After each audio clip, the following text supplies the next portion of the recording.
Step 9 is define load patterns for the load cases and mass source for seismic bed. So as we have successfully modeled our structure in ETABS, so now we need to apply the loads to analyze and design our structure. So here the different types of loads such as dead load, superimposed dead load, live load, wind load and earthquake load are here. So with respect to the different types of load, we need to first of all define the load pattern. So in ETABS, what happened? To define the load case, we need to first of all define the load pattern with respect to that case. That is how the load is behaving. So with respect to the different types of load, we need to assign the load pattern. So for that, click on load pattern. So here two predefined load patterns are available, that is dead and live. So for the dead load, here the load pattern is dead, type is dead, and the self-weight multiplier is 1. So this is the thing that makes a difference in StatPro and ETABS. In StatPro, we don't have this option. As I told you in our previous video, while defining these section sizes, we are defining the property modifier for the mass and the weight of section as 1. And we define the unit weight of the material while defining the material properties for that respective section. So by consideration of this, the software will calculate self-weight of the structure by itself. And in StatPro, we don't get this function. We need to apply the self-weight of the structure. So here for the dead load, we need to input the self-weight multiplier as 1. And for other loads, we need to enter the self-weight multiplier as 0. So for the dead load, the pattern dead is okay. For the live load, here the type is live and the self-weight multiplier is 0. Now we need to input the data for this superimposed dead load, wind load and earthquake load. So first of all, let's input the data for superimposed dead load. So name as superimposed dead. So here we need to select the type for the superimposed dead load as super dead and self-weight multiplier as 0 because we are going to apply the superimposed dead load that we calculated in our section 4. Click on add new load. So superimposed dead load is added. Now we need to add the wind load, but we have the wind load in two different directions, in x direction and in y direction. So first of all, input the wind load in x direction. So for that, define the load pattern as wind in x direction.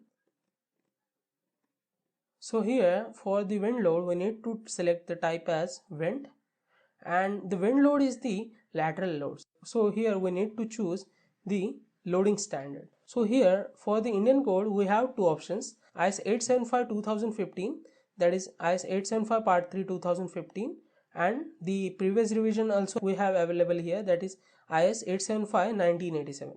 But we are here, they calculate the loads as per IS 875-2015.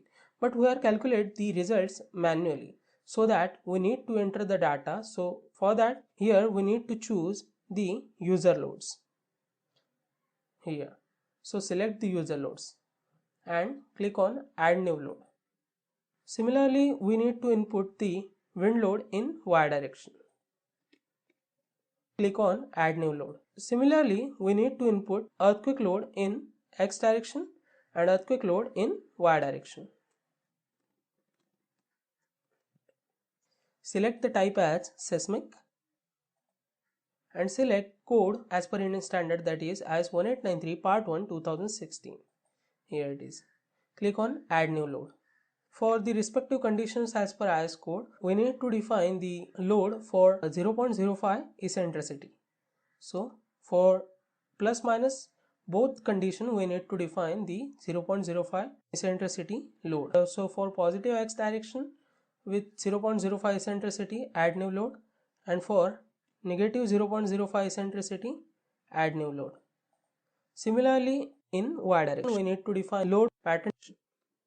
Click on add new load. Similarly, plus 0.05 eccentricity and in minus 0.05 eccentricity. So now we need to input the data for the lateral loads. So first of all, we will input the data for the wind load. To input the data for the wind load in x direction that we have calculated, so input that data, we need to click here modify lateral load. So here one window will open. So here you can see with respect to the different stories, so here we have the different diaphragms. So the load that we have calculated in section 4, that we need to apply here. So for that, go to Excel sheet. So here it is the wind load in X direction. So here you can see, here it is the wind load. So I will copy this column, go to ETABS, and here the wind load that we need to paste. So here you can see, with respect to the Storey, for the different diaphragms, we have inputted the wind load. Click on OK. Similarly, we need to input the wind load in Y direction. Click on modify lateral load, go to Excel sheet, wind load in Y direction, and copy the column.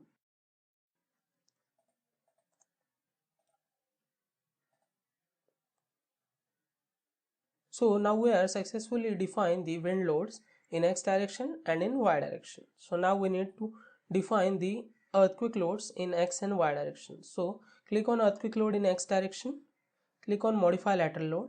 So here we only need to check these box because this is the load pattern for the X direction. So here the top story is the headroom slab and bottom story is the base of structure. Response reduction factor as per analysis is, response reduction factor for our frame is 5 as per table 9 and clause 7.2.6 of IS 1893 part 1 2016. So we need to enter the response reduction factor as 5, and the seismic zone factor, that is our structure is located in Mumbai. So for the Mumbai, the seismic zone is 3. So as per seismic zone, we need to define the seismic zone factor, that is 0.16. Here you can see, for the seismic zone 3, zone factor is 0.16. And the site type is, as per IS 1893 part 1, in figure 2, our soil on which the structure will rest is the medium soil. So for the medium soil, the site type is 2. So here we need to choose the site type as 2, and the importance factor we need to input, that is 1.2 for the residential buildings. So the time period, we have the options. So we can also input the time period of our structure as per Indian Standard Code, but here I am go with the program calculated. That means the software will itself calculate the time period of our structure. So click on OK. Similarly, we need to make changes in earthquake load in 0.05 eccentricity. Click on modify lateral load. Here we need to assign the eccentricity as 0.05. So for that, need to uncheck the other boxes rather than this. Here we need to change the zone factor as 0.16, site type is 2, importance factor is 1.2, and the time period is program calculated, and response reduction factor is 5. Click on OK. Similarly, we need to define the other load patterns. So this is eccentricity in negative direction,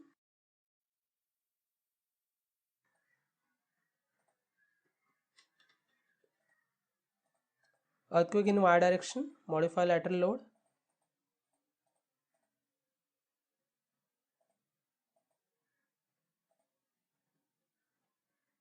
click on OK. Similarly, for the positive eccentricity of 0.05, here you can see eccentricity, you input here, that is 0.05.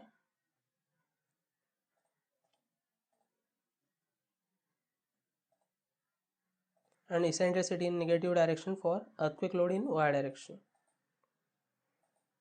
So here you can see earthquake load in Y direction minus 0.05 eccentricity.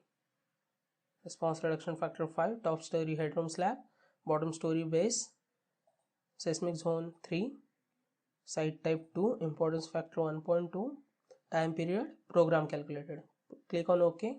So now we are successfully defining the load patterns for our structure. Click on OK.